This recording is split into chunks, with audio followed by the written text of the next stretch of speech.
প্রিয় দর্শক ও শ্রোতা বন্ধুরা, রেডিও ভেরিতাস এশিয়া বাংলা বিভাগের পক্ষ থেকে সংলাপ অনুষ্ঠানে আপনাদেরকে স্বাগতম জানাচ্ছি। আর এই সংলাপ অনুষ্ঠানে আজকে আমাদের বিশেষ অতিথি হয়ে এসেছেন ফরিদ আহমেদ দুলাল। দাদা, আপনাকে আমাদের এই সংলাপ অনুষ্ঠানে স্বাগতম জানাচ্ছি। ধন্যবাদ, আপনাকে শুভেচ্ছা এরকম একটি চমৎকার আয়োজনে আমাকে যুক্ত করার জন্যে। আচ্ছা দাদা, আমাদের এই সংলাপের যেভাবে আমরা এগিয়ে যাই, আন্তঃধর্মীয় সংলাপটা বলতে আপনি কি বোঝেন? আন্তঃধর্মীয় সংলাপ বলতে আমি কি বুঝি, এটা আসলে আমার মনে হয় যে আপনি যা বোঝেন আমিও তাই বুঝি। এটার মধ্যে তো কোনো রাগ ঢাক নাই। আন্তঃধর্মীয় সংলাপ মানে বিভিন্ন ধর্মীয় জনগোষ্ঠীর মধ্যে সংলাপ। এই সংলাপটি বিভিন্ন ধর্মীয় জনগোষ্ঠীর মধ্যে যে সংলাপ বা আনুষ্ঠানিক সংলাপ অথবা কথোপকথন অথবা সামাজিকভাবে মেলামেশা, সামাজিক কথাবার্তা সব মিলিয়েই আন্তঃধর্মীয় সংলাপ। আমি মনে করি এইটি আন্তঃধর্মীয় সংলাপ।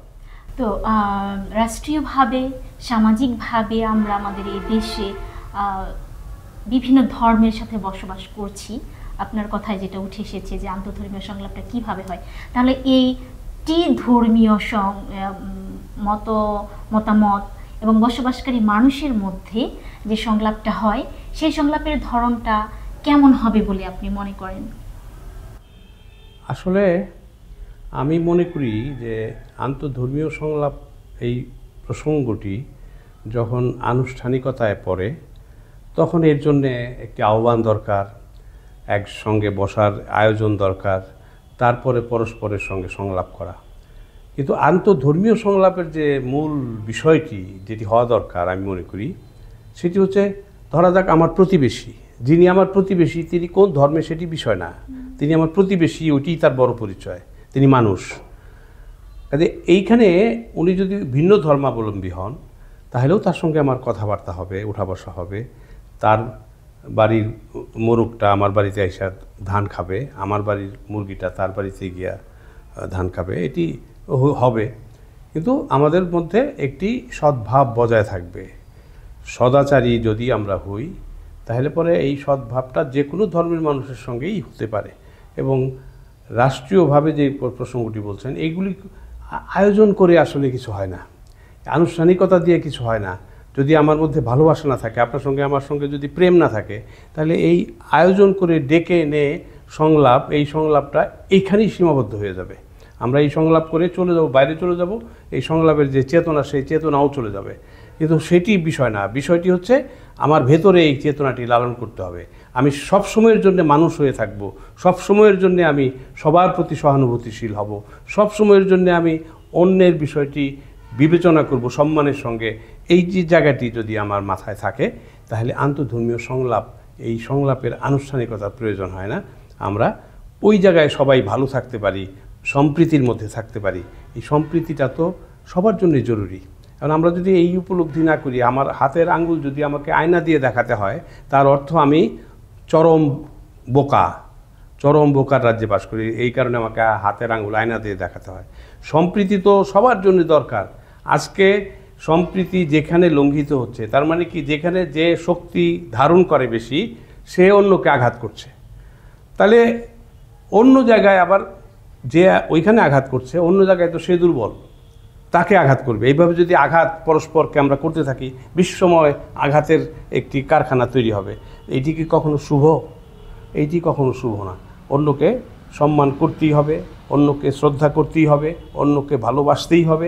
এই মানসিকতায় প্রত্যেকটা মানুষের থাকা দরকার।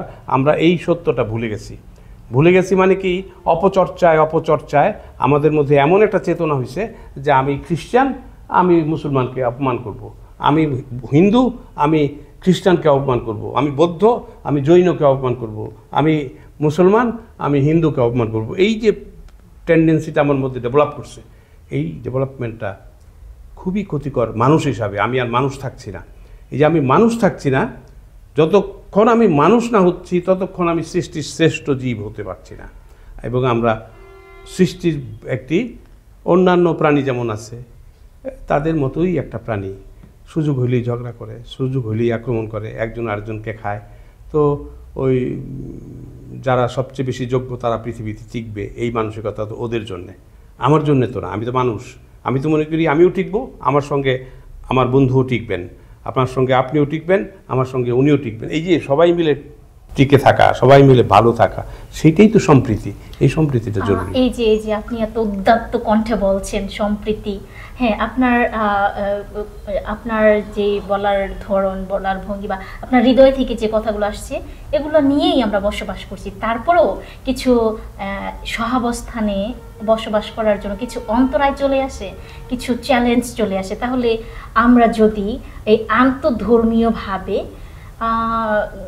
সবাই মিলে সুন্দরভাবে বসবাস করতে চাই, তাহলে একই সহাবস্থানে যদি আমরা থাকতে চাই, তাহলে সেই চ্যালেঞ্জগুলো দূর করার উপায়গুলো কি কি আছে বলে আপনি মনে করেন? চ্যালেঞ্জ বলতে প্রথম বলবো, চ্যালেঞ্জ হচ্ছে স্বার্থপরতা, অন্ধতা। যখনই আমি আত্মস্বার্থ নিয়েই ভাববো, তখন কিন্তু চ্যালেঞ্জ তৈরি হবে। আপনাকে আমার খাটো করতে হবে, আমাকে নিজেকে বড় করে তুলতে হবে, এই যে চ্যালেঞ্জ তৈরি হলো। চ্যালেঞ্জ তখন আসে যখন আমি আপনাকে ভাববো যে আপনি পিছনে থাকেন, আমি সামনে থাকি। এই যে নিজেকে নিয়ে সামনে যাওয়ার সবচেয়ে বড় চ্যালেঞ্জ দূর করার যে বড় বিষয়, সেগুলি ওই যে রিপুর দমন, আমার ভেতরে যে ষড়রিপুর অবস্থান আছে, এটি প্রাকৃতিকভাবে আছে, এবং এইটিকে দমন করতে পারার, যে যত বেশি দমন করতে পারে সে তত বড় মানুষ, এই বোধটা যদি আমার মধ্যে থাকে, আমি মনে করি যে তাহলে পরে এই চ্যালেঞ্জ মোকাবেলা কঠিন কাজ হয় না। চ্যালেঞ্জ তো তখনই তৈরি হয়, চ্যালেঞ্জ তো বাইরে থেকে আসে না, অনেক চ্যালেঞ্জ নিজের ভিতরে তৈরি হয়। তাহলে এই নিজের ভিতরে চ্যালেঞ্জ আমি তৈরি হইতে দিচ্ছি কেন? এই জায়গায় হচ্ছে চ্যালেঞ্জের জায়গাটা।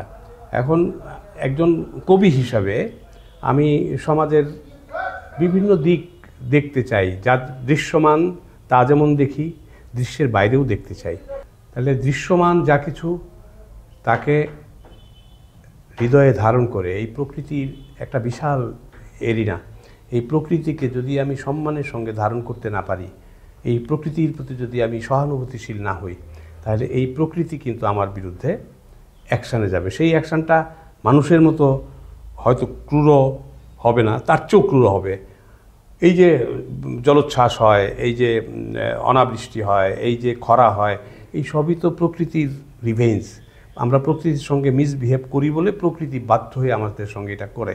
প্রকৃতিভাবে এই মিটিং করে না, কিন্তু প্রকৃতি অনিবার্যভাবে এটি করে ফেলে, করতে বাধ্য হয়, প্রকৃতিই তাকে বাধ্য করে।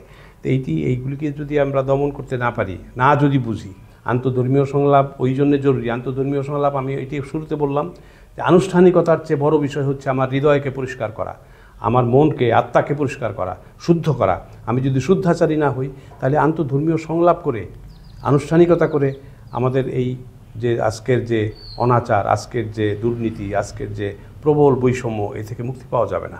এর মুক্তির একটাই পথ, আমরা প্রত্যেকে নিজেকে শুদ্ধ করি। আমরা প্রত্যেকে যদি নিজেকে শুদ্ধ করতে পারি, এই মানসিকতায় যদি নিজেদেরকে তৈরি করতে পারি, তাহলে আমি দাবি করতে পারি আমি একজন সৃষ্টির সেরা জীব মানুষ। যদি না পারি, তাহলে আমি সৃষ্টির সেরা জীব কখনোই নিজেকে দাবি করতে পারি না। আমি যে যত কথাই বলুক, যে যেভাবেই বলুন, আমি একটাই কথা বলি। আমার বিরুদ্ধেও বহু মানুষ এই নিয়ে কথা বলে যে এই লোক এরকম বলে কেন। আমি তো এই কথা বলি না যে আমার ধর্মকে আমি খাটো করে দেখতে চাই। আমার সম্প্রীতি জন্যে নিজের ধর্মের প্রতি শ্রদ্ধা থাকবে, অন্যের ধর্মের প্রতি শ্রদ্ধা থাকবে। নিজেরটাকেও আমি যে মান্য করব, অন্যেরটাকেও আমি মান্য করব। এই মান্যতার যে আকৃতিটা, পরিবেশটা, সেটি ভিন্ন হবে। একভাবে মান্য করব, এটা আমি চর্চায় মান্য করব, ওইটা চর্চা না করে মান্য করব। কেউ কেউ তো নিজের ধর্মকেও অস্বীকার করে, চর্চা না করে অমান্য করতে পারে। ঠিক আছে, আপনি সুন্দরভাবে ফুটিয়ে তুলেছেন বা চিন্তা করেছেন যে আমরা পরস্পরের ধর্মকে সম্মান করব, আমরা যে যার যার স্থানে থেকে আমাদের ধর্মকে আমরা চর্চা করব, কিন্তু ভালোবাসার একই মেরুতে আমরা বসবাস করব। এটাই হচ্ছে আমাদের আন্তঃধর্মীয় সংলাপের মূল কারণ। তো আপনাকে অসংখ্য ধন্যবাদ জানাচ্ছি আপনার সুন্দর মতামতের জন্য। খুবই ভালো লাগলো যে আপনার অন্তর্দৃষ্টি দিয়ে আপনি মূল্যায়ন করতে পেরেছেন আসলে আন্তঃধর্মীয় সংলাপটা আমাদের কেমন হওয়া উচিত। তো প্রিয় দর্শক ও শ্রোতা বন্ধুরা, আপনাদেরকে অসংখ্য ধন্যবাদ জানাচ্ছি যারা দূর দূরান্ত থেকে আমাদের এই অনুষ্ঠান দেখছেন এবং শুনছেন। আমাদের এই সংলাপ অনুষ্ঠানে আপনাদেরকে অংশগ্রহণ করার জন্য ধন্যবাদ জানাচ্ছি এবং অসংখ্য ধন্যবাদ জানাচ্ছি দাদা আপনাকে, আপনার মূল্যবান সময় আপনি দিয়েছেন।